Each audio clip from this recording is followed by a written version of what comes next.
بسم الله الرحمن الرحيم اللهم صل على محمد وعلى آل محمد كما صليت على إبراهيم وعلى آل إبراهيم إنك حميد مجيد اللهم بارك على محمد وعلى آل محمد كما باركت على إبراهيم وعلى آل إبراهيم إنك حميد مجيد الحمد لله رب العالمين والصلاة والسلام على سيد الأنبياء والمرسلين وعلى آله وصحبه أجمعين أما بعد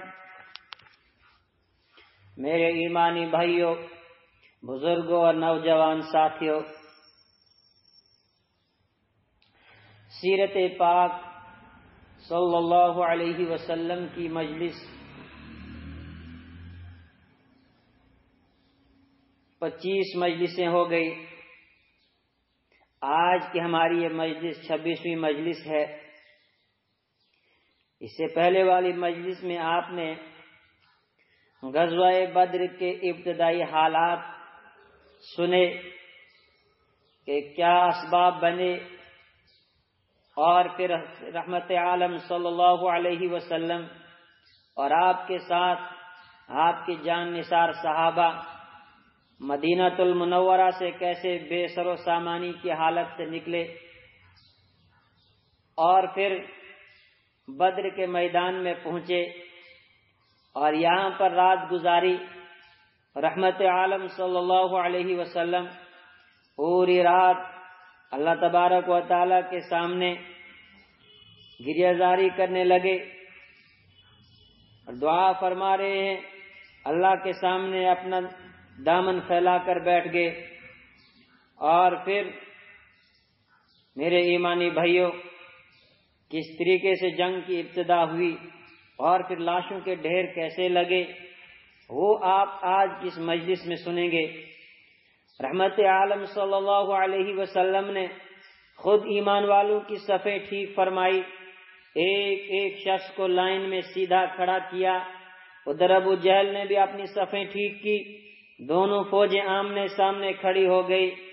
اسی کے بارے میں قرآن پاک میں اللہ تبارک و تعالی نے فرمایا، قد كان لكم آية في فئتين التقطا فئة تقاتل في سبيل الله وأخرى كافرة، تمہارے لیے ان دو گروہوں کے واقعے میں بڑی نشانی ہے جو ایک دوسرے سے ٹکرائے تھے، اور ان میں سے ایک گروہ اللہ کے راستے میں لڑ رہا تھا اور دوسرا کافروں کا گروہ تھا۔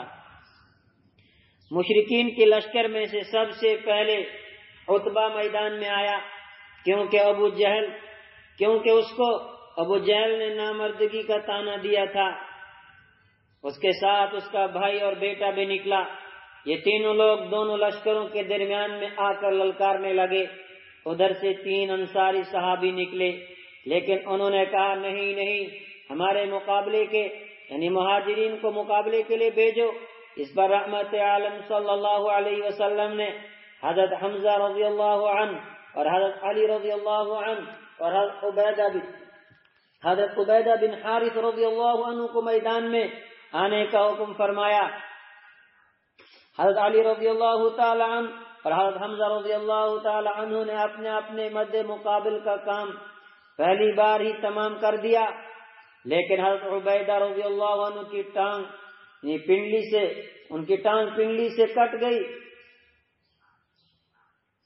پھر حضرت علی رضی اللہ عنہ نے ان کے مقابل کا بھی کام کر دیا، اور ساتھ ہی ان کو اٹھا کر حضور اکرم صلی اللہ علیہ وسلم کے پاس لائے، اور رحمت عالم صلی اللہ علیہ وسلم نے ان کے منہ سے مٹی صاف کر کے ان کا سر مبارک اپنی گود میں رکھ لیا۔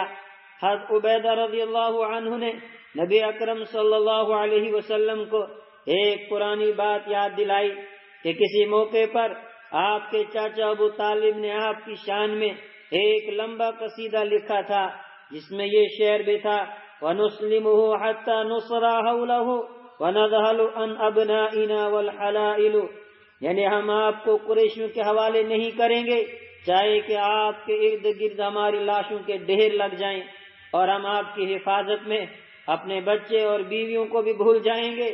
حضرت عبیدہ رضی اللہ عنہ نے عرض کیا، آج ابو طالب زندہ ہوتے تو مان لیتے کہ اس شعر کا مستحق میں ہوں، وہ نہیں، یعنی وہ تو کہہ کر چلے گئے، میں نے کر کے دکھایا۔ اس کے بعد گھمسان کی جنگ شروع ہو گئی، لیکن ایمان کا عجیب امتحان تھا۔ صحابہ کرام میں سے کوئی اپنے بھائی کے مقابلے میں تھا، تو کوئی اپنے باپ کے سامنے، اور کوئی اپنے سگے ماموں کی گردن اڑا رہا تھا، یعنی دین کے مقابلے میں رشتہ داری کی کوئی پرواہ نہیں تھی۔ ادھر رحمت عالم صلی اللہ علیہ وسلم اس خیمے میں اتنی عاجزی اور گریہ زاری سے دعا فرما رہے تھے کہ کبھی قیام میں تو کبھی رکوع میں اور کبھی سجدے میں دعا فرما رہے تھے، اور کبھی باہر آ کر جنگ کا جائزہ لیتے تھے۔ دعا میں ایسے ڈوب جاتے کہ کندھے مبارک سے چادر گر جاتی۔ ابو بکر صدیق رضی اللہ عنہ اس کو پھر کندھوں پر رکھتے۔ آخر حضرت ابو بکر صدیق رضی اللہ عنہ کو ترس آ گیا، عرض کرنے لگے، یا رسول اللہ اب بس کیجئے، آپ نے بہت عاجزی کر دی، رب ضرور حق کو غالب فرمائے گا۔ اس کے بعد رحمت عالم صلی اللہ علیہ وسلم اس خیمے سے خوشی خوشی باہر تشریف لائے، اور اس وقت زرہ پہنی ہوئی تھی، اور زبان مبارک پر سورہ قمر کی آیت تھی، سَيُهْزَمُ الْجَمْعُ وَيُوَلُّونَ الدُّبُرَ، ان قریب اس جماعت کو شکست دی جائے گی اور ایک پیٹ پھیر کر بھاگ جائیں گے۔ پھر کیا تھا؟ عرش ہل گیا، اللہ کے حکم سے آسمان سے فرشتے اتر آئے، پہلے 1000 پھر 3000، اور پھر وعدہ کیا گیا کہ اگر کافروں کی کہیں اور سے مدد آئے گی تو 5000 فرشتے اتر آئیں گے۔ فرشتوں کو حکم خداوندی ملا، اِذْ يُوحِي رَبُّكَ إِلَى الْمَلَائِكَةِ أَنِّي مَعَكُمْ فَثَبِّتُوا الَّذِينَ آمَنُوا سَأُلْقِي فِي قُلُوبِ الَّذِينَ كَفَرُوا الرُّعْبَ فَاضْرِبُوا فوق الأعناق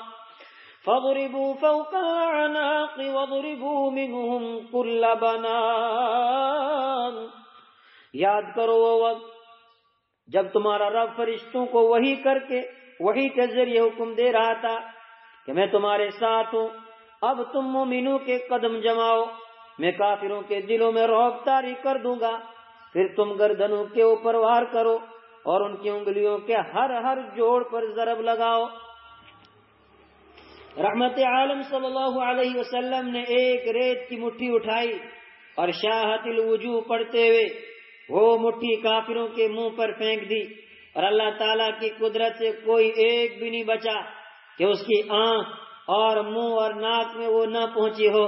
اللہ تعالیٰ نے اس کی منظر کشی یوں فرمائی، فَلَمْ تَقْتُلُوهُمْ وَلَكِنَّ اللَّهَ قَتَلَهُمْ وَمَا رَمَيْتَ إِذْ رَمَيْتَ وَلَكِنَّ اللَّهَ رَمَى وَلِيُبْلِيَ الْمُؤْمِنِينَ مِنْهُ بَلَاءً حَسَنًا إِنَّ اللَّهَ سَمِيعٌ عَلِيمٌ۔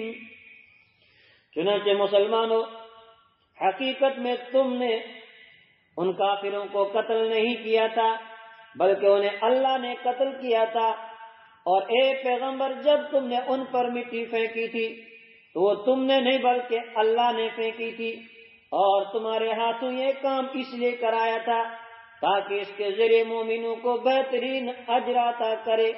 بے شک اللہ ہر بات کو سننے والا، ہر بات کو جاننے والا ہے۔ اور اس کے بعد لڑائی ایسی بھڑکی جیسے تنور میں آگ بھڑکتی ہے۔ رحمت عالم صلی اللہ علیہ وسلم نے اللہ تعالیٰ کے دین کی خاطر اس کی رضا حاصل کرنے کے لیے جان کی قربانی کی ایسی فضیلت بیان فرمائی کہ صحابہ کرام پھر جنت کی طرف دوڑ پڑے۔ کسی نے اپنے جسم سے لوہے کی زرہ بھی اتار پھینکی، اور کسی کے ہاتھ میں کھجور تھی وہ بھی پھینک دی کہ جنت تک پہنچنے میں دیر ہو رہی ہے۔ اس بے جگری و بے خوف و خطر لڑائی سے چند ہی لمحوں میں نتیجہ سامنے آ گیا۔ بس 14 ایمان والوں نے اپنے مالک کی رضامندی کے لیے جان کا تحفہ پیش کیا تو 70 کافروں کی ناشوں کے ڈھیر لگ گئے۔ 2-4 کو چھوڑ کر سب بڑے بڑے سردار اپنی اپنی جگہ اپنی اپنی گردنیں کٹوا کر جہنم رسید ہو گئے۔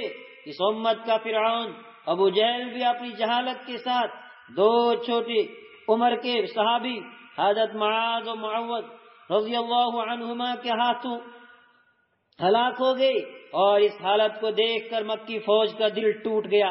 پھر یا تو اپنا سب کچھ چھوڑ کر جان بچانے کے لیے بھاگ کھڑے ہوئے، یا ہتھیار ڈال کر گرفتار ہونے کے لیے ہاتھ اٹھا کر کھڑے ہو گئے۔ صحابہ کرام نے بھی باندھنا اور گرفتار کرنا شروع کر دیا۔ لگ بھگ 70 کافر پکڑ کر رسیوں میں جکڑے گئے اور غنیمت کا سامان جمع کرنا شروع کر لیا۔ حضور اکرم صلی اللہ علیہ وسلم نے حکم دیا کہ ابو جہل کی تلاش کرو، اس کی اکڑ کا کیا نتیجہ نکلا، اس کا کیا بنا۔ عبداللہ ابن مسعود رضی اللہ عنہ ڈھونڈتے ڈھونڈتے اس کے قریب پہنچ گئے۔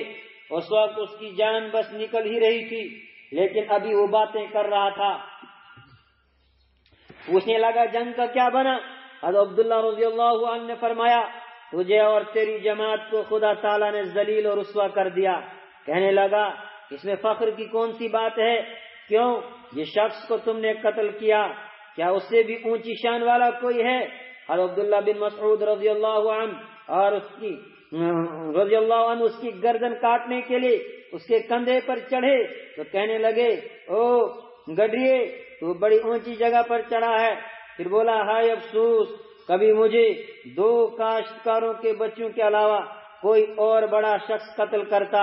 حضرت عبداللہ بن مسعود رضی اللہ عنہ نے اس کا سر حضور اکرم صلی اللہ علیہ وسلم کے سامنے لا کر ڈال دیا۔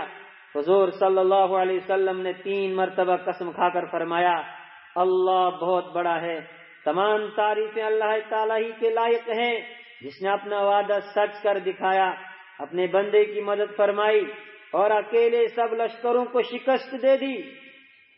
حق و باطل کا سامنے سامنے فیصلہ ہو گیا، باطل کا سب دبدبہ ہوا ہو گیا اور حق غالب آ گیا۔ جو لوگ ابھی تک بہلانے پھسلانے اور گمراہ کرنے میں لگے ہوئے تھے، نیز مکہ سے نکلتے ہوئے خانہ کعبہ کا پردہ پکڑ کر جنہوں نے دعا مانگی تھی کہ خدایا آج حق کو غالب کر دے، جھوٹے اور سچے کا فیصلہ فرما دے، انہیں سنایا جا رہا تھا ان تستفتحوا فقد جاءكم الفتح وان تنتهوا فهو خير لكم وان تعودوا نعد ولن تغني عنكم فئتكم شيئا ولو كثرت وان الله مع المؤمنين۔ اے کافرو، اگر تم فیصلہ چاہتے تھے تو لو اب فیصلہ تمہارے سامنے آ گیا، اب اگر تم باز آ جاؤ تو یہ تمہارے ہی لیے بہتر ہوگا، اور اگر تم پھر وہی کام کرو گے جو اب تک کرتے رہے تو پھر ہم بھی وہی کام کریں گے جو اب کیا ہے، اور تمہارا جتھا تمہارے کچھ کام نہیں آئے گا چاہے وہ کتنا زیادہ ہو، اور یاد رکھو اللہ مومنوں کے ساتھ ہے۔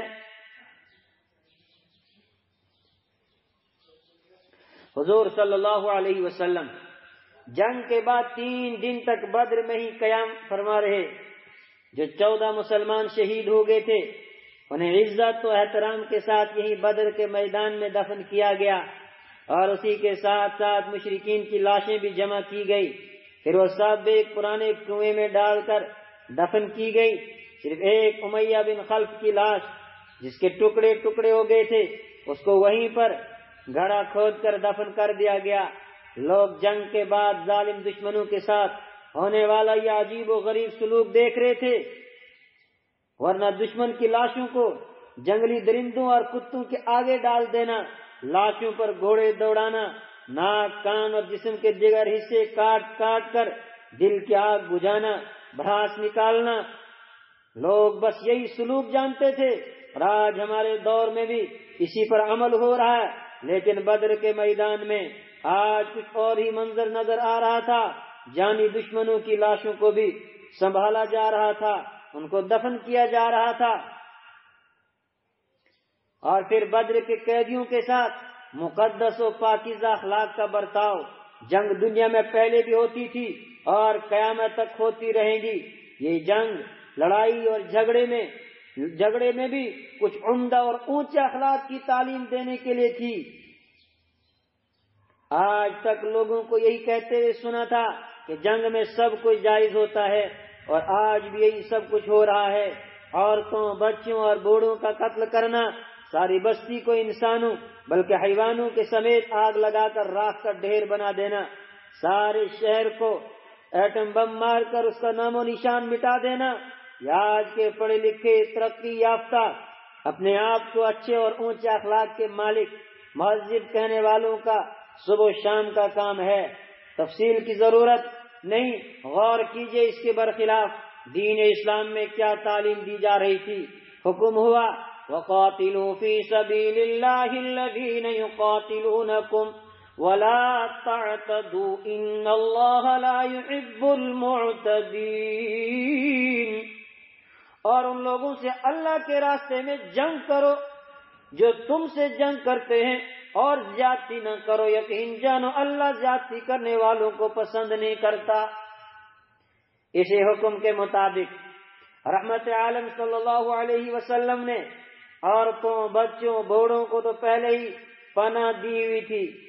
بدر میں یہ بھی اعلان ہو گیا کہ ابو جہل کی پارٹی کے سارے لوگ خود نہیں آئے بلکہ کچھ مجبور کر کے لائے گئے ہیں، اور اگر ان میں سے کوئی سامنے آ جائے تو اسے گرفتار کیا جائے، قتل نہ کیا جائے۔ ان کے الگ الگ نام بھی بتا دیے گئے، جن میں حضرت عباس رضی اللہ عنہ اور ابو البختری بھی تھے۔ ابو البختری اس کے ایک ساتھی کے ساتھ حضرت معذر انصاری کے قبضے میں آ گیا، اور تو ابو البختری کو پہچان لیا تو کہا کہ تیرے باپ میں رحمت عالم صلی اللہ علیہ وسلم کا قتل نہ کرنے کا حکم، تیرے بارے میں رحمت عالم صلی اللہ علیہ وسلم کا قتل نہ کرنے کا حکم ہے، ورنہ میں تیرے بھی ٹکڑے کر دیتا۔ اس نے جواب دیے تو اچھی بات ہے، لیکن میرے اس ساتھی کا کیا بنے گا؟ تو فرمایا اس کو قتل نہ کرنے کا حکم نہیں ہے۔ اس پر ابو البختری نے کہا ان میں عورتوں کا یہ عورتوں کا تانا نہیں سہ سکتا کہ اس نے اپنے ساتھی کو مروا کر اپنی جان بچائی، اور یہ کہتے ہی حضرت معذر پر حملہ کر دیا جو جوابی حملے میں مارا گیا۔ حضرت عباس رضی اللہ عنہ وغیرہ دوسرے لوگ قتل نہیں کیے گئے بلکہ قید کر لیے گئے۔ قیدیوں میں رحمت عالم صلی اللہ علیہ وسلم کے سگے چاچا حضرت عباس رضی اللہ عنہ اور حضرت علی کے سگے بھائی حضرت عقیل، اور رحمت عالم صلی اللہ علیہ وسلم کے داماد حضرت زینب رضی اللہ عنہا کے شوہر ابو العاص بھی تھے۔ مشہور صحابی حضرت مصعب بن عمیر رضی اللہ عنہ کے بھائی ابو عزیر بھی تھے۔ سب کے ساتھ عدل و انصاف کا ایک ایسا ہی برتاؤ کیا جا رہا تھا، جو کچھ بھی کھانے پینے کا سامان تھا اس میں ان کو بھی برابر شریک کیا جا رہا تھا، اور جن کے کپڑے جنگ میں پھٹ گئے تھے ان کو کپڑے دیے جا رہے تھے۔ قیدیوں میں ایک سہیل بن عمرو بھی تھا، یہ اسلام کے خلاف بڑی نفرت انگیز تقریریں کیا کرتا تھا۔ حضرت عمر رضی اللہ عنہ نے عرض کیا اس کے سامنے کے 2 دانت توڑ دیے جائیں تاکہ آئندہ تقریر نہ کر سکے، لیکن حضور اکرم صلی اللہ علیہ وسلم نے ایسا کرنے سے سختی سے منع فرمایا، اور اسی کا نتیجہ تھا پھر وہ وقت بھی آیا کہ سہیل بن عمرو کو بھی ایمان کا نور نصیب ہو گیا رضی اللہ عنہ۔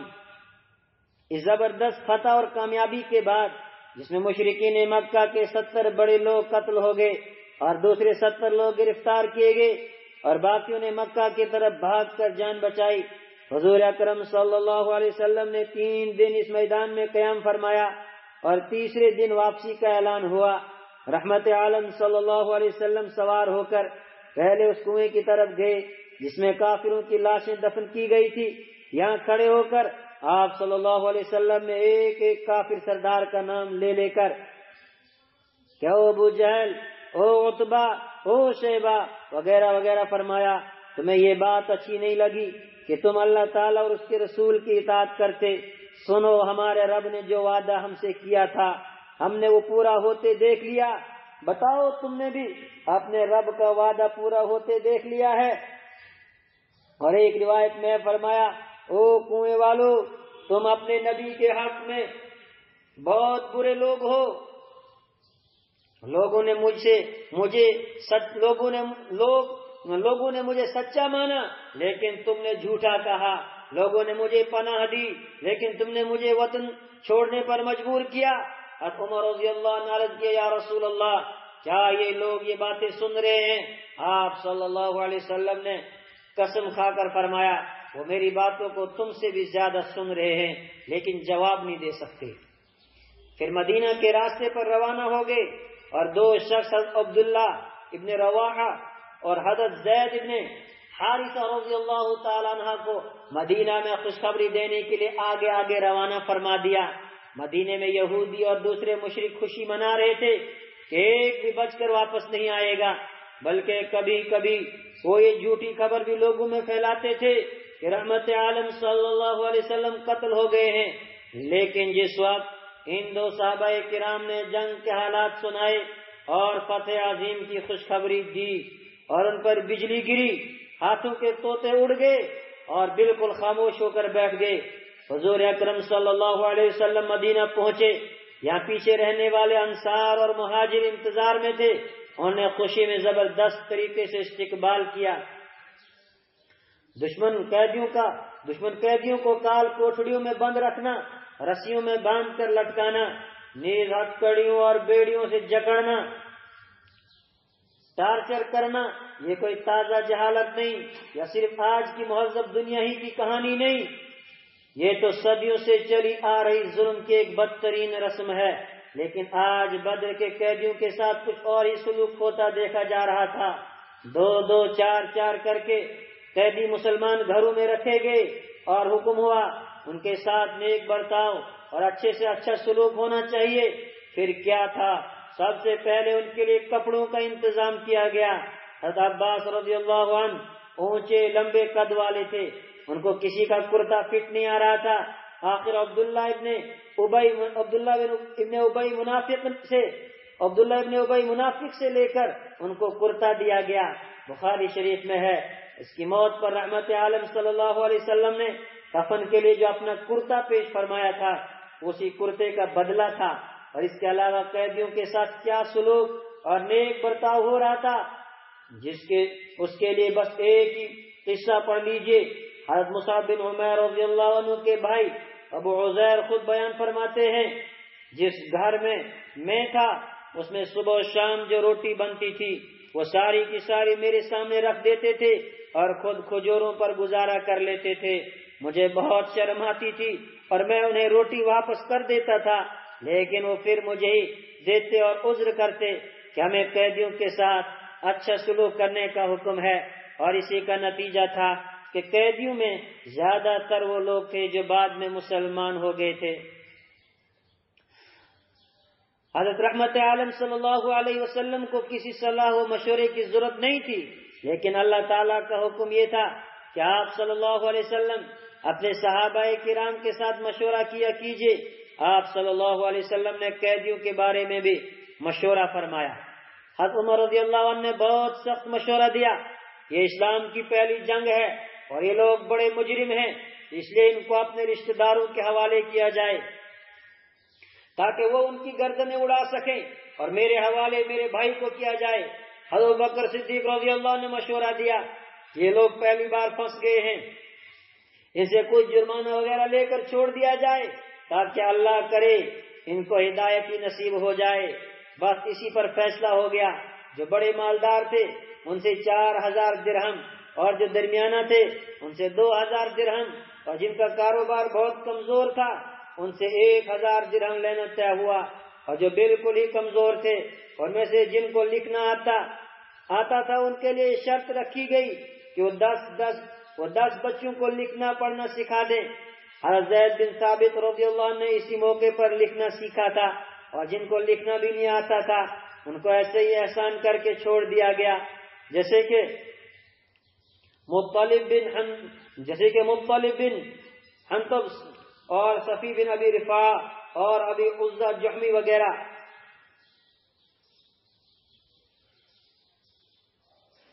حضرت عباس رضی اللہ عنہ جو بعد میں ایمان لائے تھے، رسول اکرم صلی اللہ علیہ وسلم کو ان سے ایسی محبت تھی کہ رات ان کے کرانے کی آواز آنے پر آپ صلی اللہ علیہ وسلم نے وجہ معلوم فرمائی تو پتہ چلا کہ رسیوں میں سختی سے باندھے ہوئے ہیں۔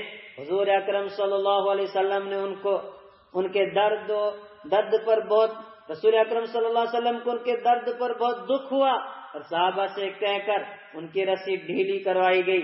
لیکن جس وقت فدیہ لینے کی باری آئی تو ان پر بڑے مالداروں والا فدیہ مقرر ہوا، کیونکہ برابری اور عدل و انصاف کا یہی تقاضا تھا، اور انہوں نے اس کی شکایت بھی کی۔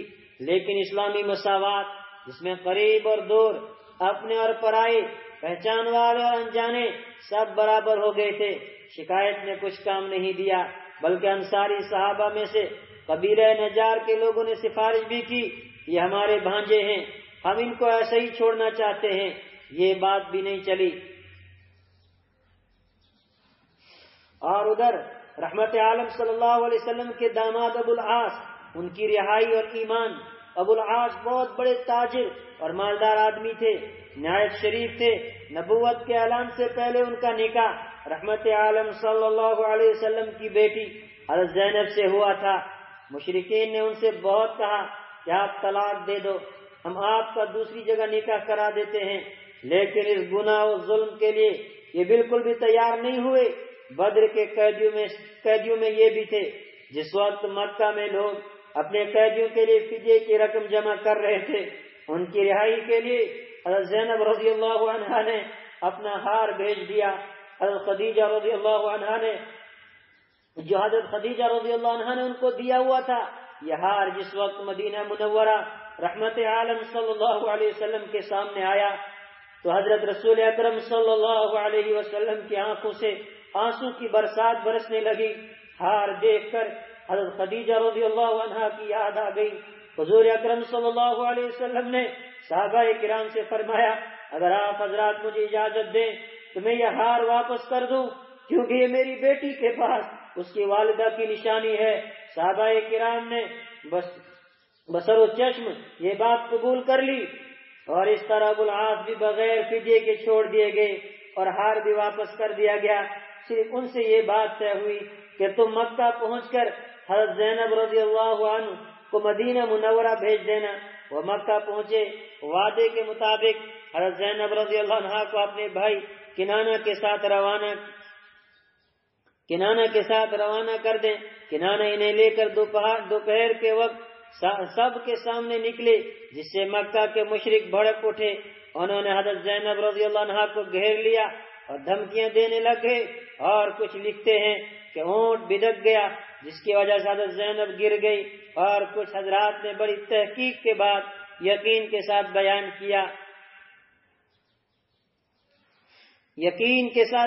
کیا کہ مشرک کے اونٹ جو ہیں، یقین کے ساتھ بیان کیا کہ ایک مشرک نے اونٹ کو تیر مار دیا یا دھکا دینے سے وہ گری تھی، اور اس تکلیف میں ان کے شکم کا بچہ بھی ضائع ہو گیا۔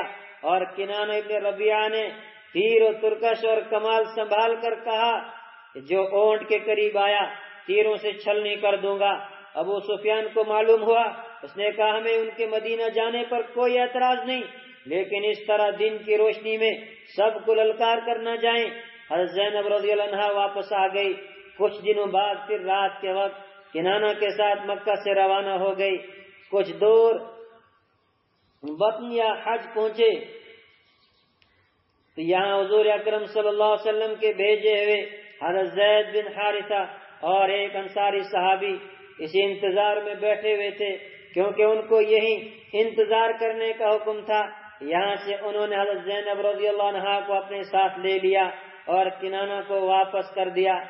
ابو العاص نے وعدہ تو پورا کیا، لیکن اتنے بڑے احسان پر بھی دل کا تالا نہیں ٹوٹا اور انہوں نے ایمان قبول نہیں کیا۔ کچھ سالوں بعد وہ تجارت کا سامان لے کر شام سے واپس آ رہے تھے۔ اسلامی لشکر کے کسی دستے نے ان پر چھاپا مار کر سارے سامان پر قبضہ کر لیا، اور یہ خود کسی طرح جان بچا کر بھاگ گیا اور کسی طرح حضرت زینب تک پہنچ گئے۔ صبح کی نماز کا جیسے ہی سلام پھیرا گیا تو حضرت زینب رضی اللہ عنہا نے عورتوں والی جگہ سے آواز لگا کر فرمایا، مسلمانوں میں نے ابو العاص ابن ربیع کو پناہ دے دی ہے۔ رحمت عالم صلی اللہ علیہ وسلم کو پہلے سے اس کی کوئی خبر نہیں تھی، لیکن یہ بات سن کر فرمایا ہر ایک چھوٹا بڑا کسی کو پناہ دے سکتا ہے۔ پھر بیٹی سے فرمایا پناہ دینی اچھی بات ہے، لیکن اب تم دونوں میاں بیوی نہیں رہے کیونکہ ان کو ایمان نصیب نہیں۔ پھر صحابہ کرام سے فرمایا ابو العاص کے اور ہمارے تعلقات تمہیں معلوم ہیں، لہذا اگر آپ حضرات احسان کر کے ان کا سامان واپس کر دیں تو یہ بہت اچھی بات ہوگی۔ پھر کیا تھا، جس کے پاس جو چیز تھی اس نے حاضر کر دی۔ کوئی سوئی اور کوئی دھاگا لے کر دوڑ رہا تھا۔ ابو العاص سامان لے کر مکہ پہنچے، لوگوں کا جتنا سامان تھا وہ سارا واپس کیا، پھر سب کے درمیان اعلان کر کے کلمہ شہادت پڑھ کر فرمایا میں مسلمان ہو گیا ہوں، لیکن میں نے یہ بات مدینے میں نہیں کہی تاکہ تم لوگ یہ نہ کہہ سکو کہ ہمارا مال کھا گیا۔ اس کے بعد مدینہ آ گئے اور حضور اکرم صلی اللہ علیہ وسلم نے حضرت زینب رضی اللہ عنہا کا پھر حضرت ابو العاص سے نکاح کرا دیا۔ یہ ہے جنگ بدر کے نتائج۔ دیکھیں کس طرح دلوں سے کفر کے تالے ٹوٹے اور دل کی بنجر زمین سرسبز و شاداب ہوئی، جس پر ایمان کے بیل بوٹے اگے۔ بدر کی ہار پر مکہ میں ماتم کا سما تھا، لیکن قریشی سرداروں نے مذاق کے ڈر سے ماتم کرنے سے منع کر دیا تھا، لیکن اندر کے ابال کو کہاں تک روکا جا سکتا تھا؟ چھپ چھپ کر پھر بھی ماتم کیا جا رہا تھا۔ ایک دن عمیر بن وہاب اور صفوان بن امیہ خانہ کعبہ کے پاس حتیم میں بیٹھے ہوئے بدر کی جنگ پر رو دھو رہے تھے۔ بعد جنگ میں قتل ہونے والوں کی چل پڑی۔ صفوان بولا اب جینے میں کوئی مزہ نہیں۔ عمیر نے کہا کیا بتاؤں، اگر میرے اوپر قرضہ نہ ہوتا اور اہل و عیال کی فکر نہ ہوتی تو میں اسی وقت محمد صلی اللہ علیہ وسلم کو قتل کر دیتا۔ عمیر کو اس لیے بھی دکھ تھا کیونکہ اس کا اپنا بیٹا مدینہ میں گرفتار تھا۔ صفوان یہ سن کر پھول گیا۔ اس نے کہا بھائی تیرا سارا قرضہ میرے ذمے اور تیرا اہل و عیال بھی میرے ذمے، بس تو بے فکر ہو کر اپنا کام پورا کر۔ عمیر تلوار تیز کر کے زہر میں بجھا کر مدینے کی طرف چل پڑا۔ مسجد نبوی کے دروازے پر اونٹ سے نیچے اترا۔ حضرت عمر رضی اللہ نے دیکھتے ہی سمجھ لیا کہ اس کی نیت ٹھیک نہیں ہے، فوراً اس کی تلوار کا دستہ پکڑ لیا، کھینچ کر حضور اکرم صلی اللہ علیہ وسلم کے پاس لے گئے۔ آپ صلی اللہ علیہ وسلم نے فرمایا عمر اس کو چھوڑ دو، اور عمیر کو قریب بلا کر پوچھا کیوں آئے ہو؟ اس نے اپنے بیٹے کا حوالہ دے کر کہا قیدیوں کے بارے میں کچھ بات کرنے آیا ہوں۔ حضور اکرم صلی اللہ علیہ وسلم نے فرمایا سچی بات بتاؤ۔ اس نے کہا یہی سچی بات ہے۔ پھر آپ صلی اللہ علیہ وسلم نے فرمایا اچھا تو نے اور صفوان نے کعبہ کے پاس حتیم میں کیا مشورہ کیا تھا؟ کیا تو نے یہ باتیں کعبہ کے سامنے نہیں کہی تھی؟ اور تو مجھے قتل کرنے نہیں، کیا تو مجھے قتل کرنے کے لیے نہیں آیا ہے؟ عمیر حیران و شزدر رہ گیا اور اس کے ہوش اڑ گئے۔ پھر کچھ ہوش سنبھال کر بولا اشہد اللہ الہ الا اللہ واشہد ان محمد رسول اللہ، اور عرض کیا میرے اور صفوان کے علاوہ تو وہاں کوئی تھا ہی نہیں۔ پھر آپ صلی اللہ علیہ وسلم کو اللہ تعالیٰ کے علاوہ کون بتا سکتا ہے؟ یقیناً آپ سچے نبی ہیں، اور یہ کہہ کر مسلمان ہو گئے۔ اس طرح قاتل بھی آغوش رحمت میں آ گیا۔ آپ صلی اللہ علیہ وسلم نے صحابہ کرام سے فرمایا اپنے بھائی کو دین سکھاؤ اور ساتھ ہی قرآن کریم پڑھاؤ، اور اس کے قیدی بیٹے کو بھی آزاد کر دو۔ دین سیکھ کر کچھ دنوں بعد حضرت عمر رضی اللہ عنہ عرض کیا یا رسول اللہ میں نے نور کے اس چراغ کو مکہ میں بجھانے کی بہت کوشش کی اور ساتھ ہی ایمان والوں کو بہت ستایا، اب مجھے اجازت دیجیے میں مکہ جا کر اس دین کو عام کرنے کی محنت کروں اور ساتھ ہی مشرکین کو ایسے ہی ستاؤں جس طرح ایمان والوں کو تنگ کیا تھا۔ رحمت عالم صلی اللہ علیہ وسلم نے مکہ جانے اور دعوت دین دینے کی اجازت دے دی۔ انہوں نے مکہ میں جا کر بہت محنت کی، جس سے کئی لوگوں کو اللہ تعالیٰ نے ایمان نصیب فرما دیا۔ یہ ہے نتائج جنگ بدر کے۔ ادھر صفوان روزانہ مدینہ سے آنے والوں سے پوچھتا کیا کوئی نئی بات سنی، اور مکہ کے لوگوں کو بھی بتاتا تھا کہ تم بدر کے قصے پر نہ رو، بس ان قریب تم کو ایسی خوشخبری سنو گے جس سے سارے غم بھول جاؤ گے۔ جس وقت اس کو حضرت عمر رضی اللہ عنہ کے اسلام لانے کی خبر ملی تو کہنے لگا اب میں اس سے کبھی بات نہیں کروں گا، اور اسی کو کہتے ہیں کہ سیانی بلی کھمبا نوچے۔ اللہ تعالی ہمیں اس جنگ سے کچھ سبق حاصل کرنے کی توفیق عطا فرمائے، اور ہمیں بھی صحابہ کرام جیسا جذبہ اور ایمان نصیب فرمائے۔ وآخر الدعوانا الحمد للہ رب العالمین۔ بسم اللہ الرحمن الرحیم۔ اللهم صل على محمد وعلى آل محمد كما صليت على إبراهيم وعلى آل إبراهيم إنك حميد مجيد۔ اللهم بارك على محمد وعلى آل محمد كما باركت على إبراهيم وعلى آل إبراهيم إنك حميد مجيد۔ الحمد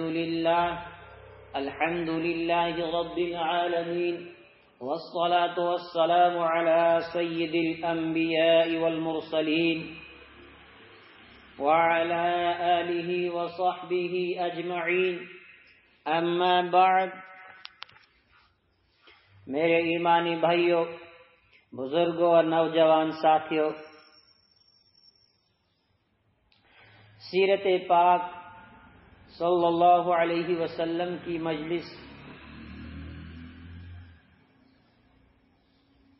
25 مجلسیں ہو گئی۔